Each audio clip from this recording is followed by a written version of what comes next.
Students, आप सभी का हमारे चैनल डू मैथमेटिक्स में स्वागत है। आज हम शुरू करने जा रहे हैं क्लास 11 का मैथ, जिसका पहला चैप्टर है सेट यानी समुच्चय।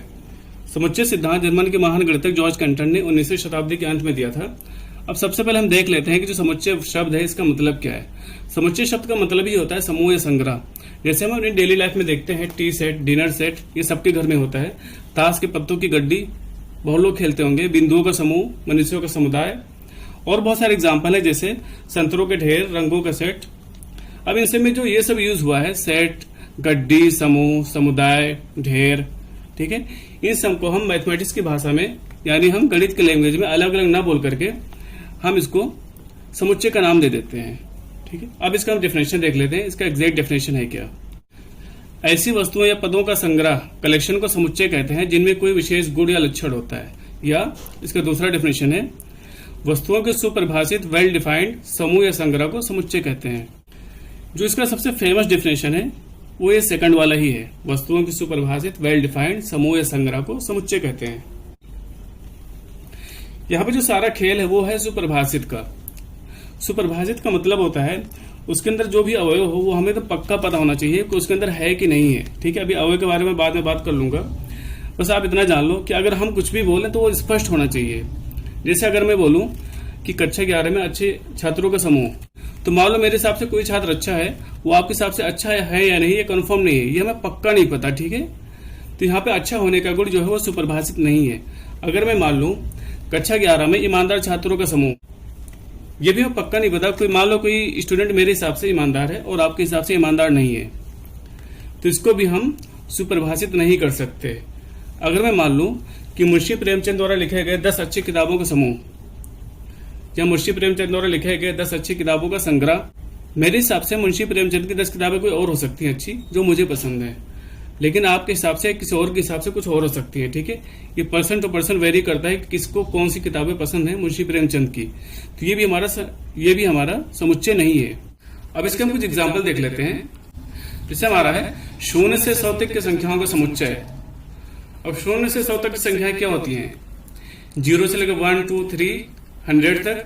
अब देखो, अगर ये मेरे हिसाब से यहाँ तक है तो आपके हिसाब से भी होगा, सबके हिसाब से। इसमें हमें कंफर्म पता है कि 0 से 100 तक की संख्याएं वो सबके हिसाब से एक ही हैं। ठीक है, तो ये वेल डिफाइंड है यानी सुपरिभाषित है, ये हमारा समुच्चय है।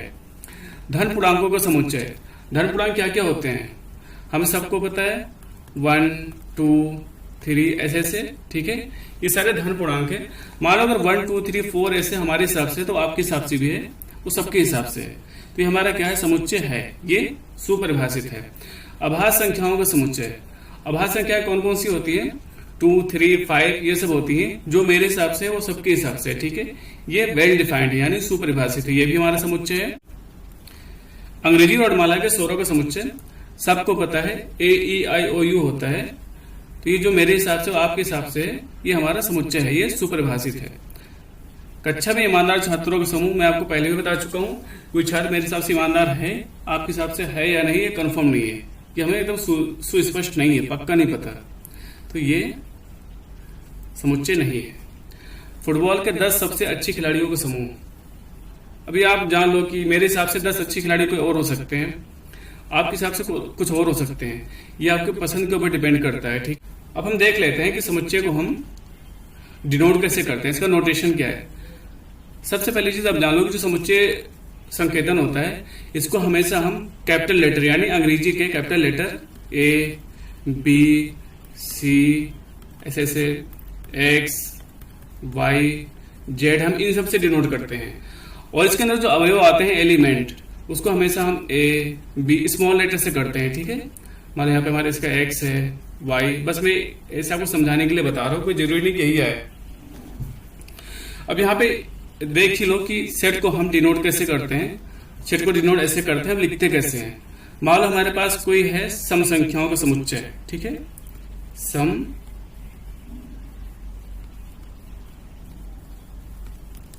संख्याओं का समुच्चय।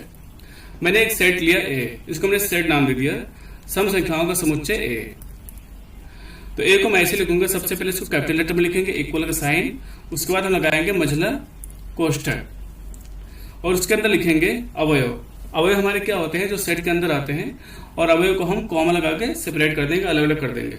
सम संख्या हमारी कौन कौन सी होती हैं, सबको पता है, 2, 4, 6, ऐसे ऐसे।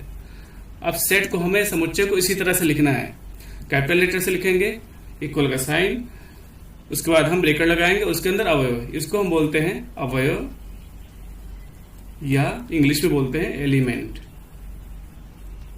ठीक है, एलिमेंट्स। ऐसे हमारा 4 जो है एक अवयव है, 6 भी हमारा क्या है, एक अवयव है।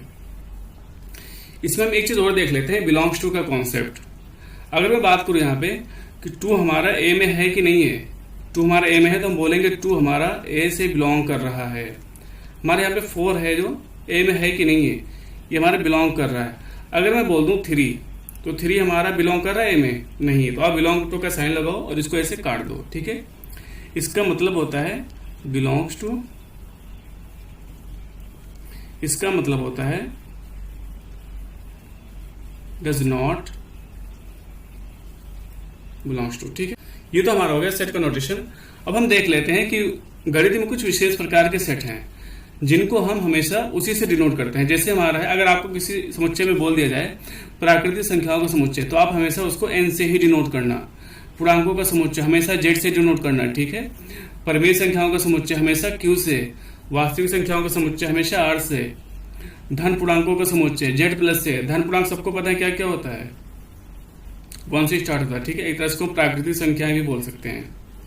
धन परिमेय संख्याओं का समुच्चय, धन वास्तविक संख्याओं का समुच्चय, ये सब समुच्चय हमारे अगर आ गए तो हम इसी से डिनोट करेंगे। ठीक है, हम इसको ए बी सी इन सबसे डिनोट नहीं।